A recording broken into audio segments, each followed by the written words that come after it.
Hey, let's see here.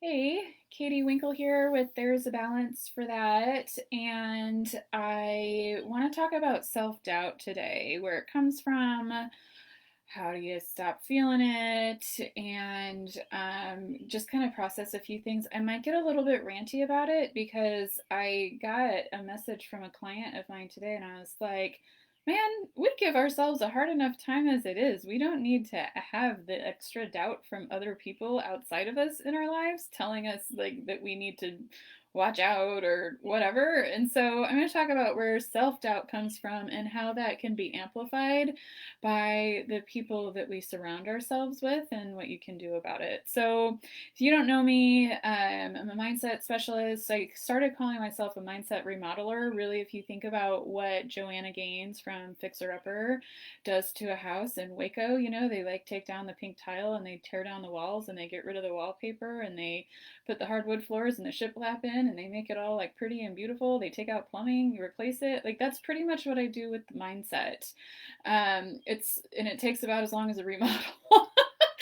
And so, if you consider the course of somebody's life and how much time they've had to amplify those things that aren't working for them, it's pretty quickly how quickly we can. It's pretty fast how we can shift things for people and how fast they start to experience something new. And so, if that's something that you're looking for yourself, go ahead, send me a message. I would love to chat with you about how that can work for you. So, let's talk about doubting yourself. So, like I said, I had this client today messages me, and her spouse says, well, he told me that, in a really nice way, but he said it, I don't want you to get your hopes up. Maybe you're going to make this big investment in yourself and it's not all going to work out in the end. And so, I just don't want you getting too over, whatever it was. And I was like, wait, like this person loves you, right? Like this person is trying to protect her. He's trying to help her set an expectation around what's possible for her based on how he experiences her and how he knows her.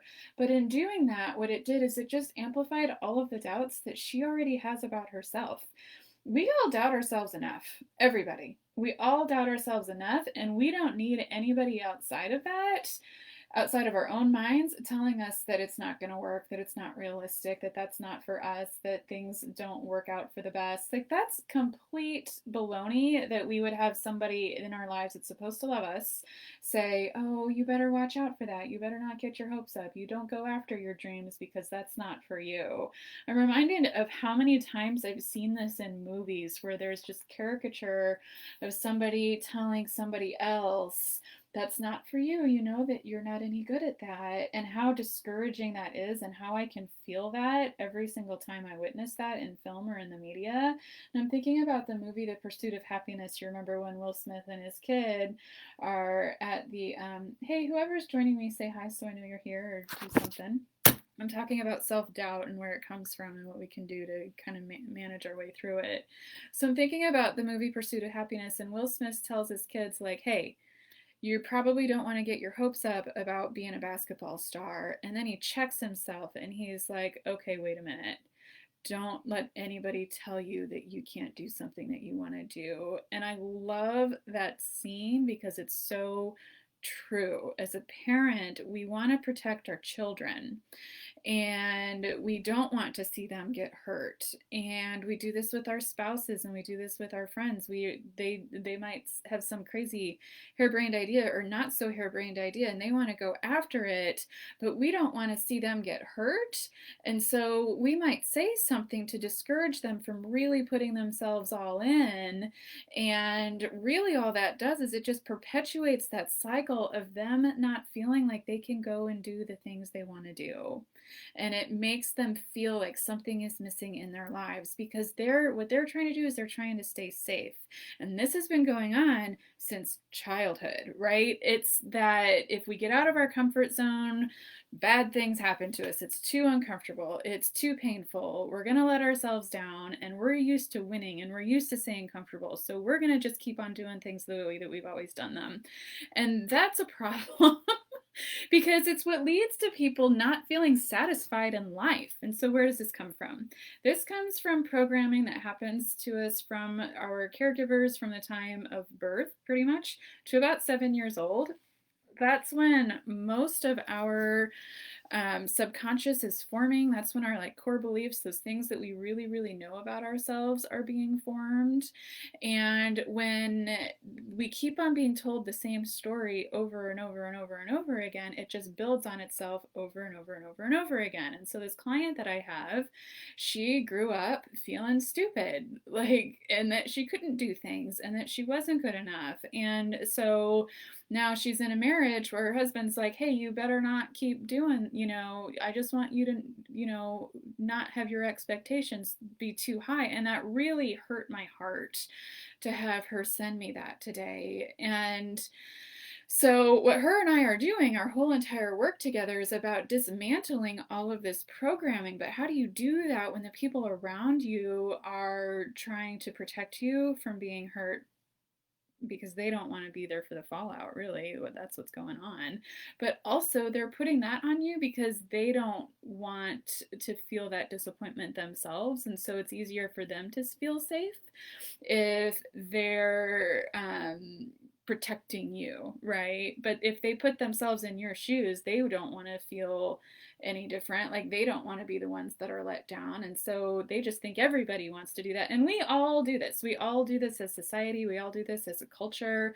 We just try to, get people to conform. And in doing that, it really kind of disrupts what we want at the soul level and keeps us from going after those things that are really good for us. And I think about this all the time. Like, I've got a 7-year-old daughter, and she's awesome. Of course, all of her kids are awesome.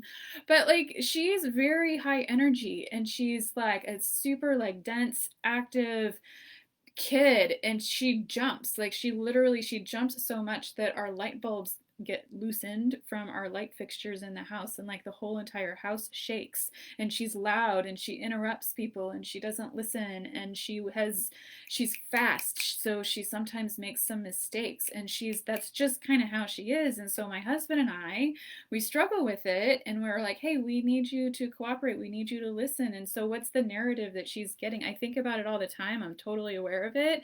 And at the same time, I'm like, hey, you're an amazing kid, and we love these things about you, and we need you to do your best, like at certain times, to just kind of tone it down a little bit. And I'm terrified that I'm giving her the message that she's too much, because I don't want her to lose this fire that she has. I don't want her to start to temper these things about herself that makes her who she is, because when she's an adult, I don't want her to say, oh, I shouldn't do that because I'm too much.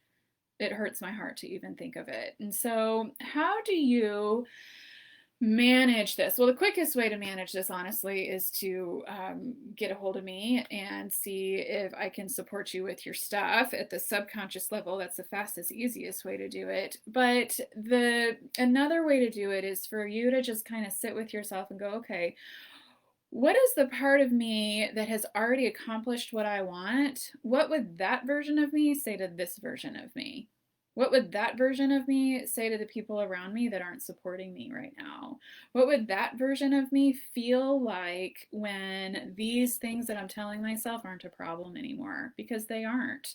That person has already worked through all of these things. And so if you can do that, that's a way to kind of manage through that stuff. But some people have a hard time even getting there. So if you're one of those, please get a hold of me. I'd love to help you with it.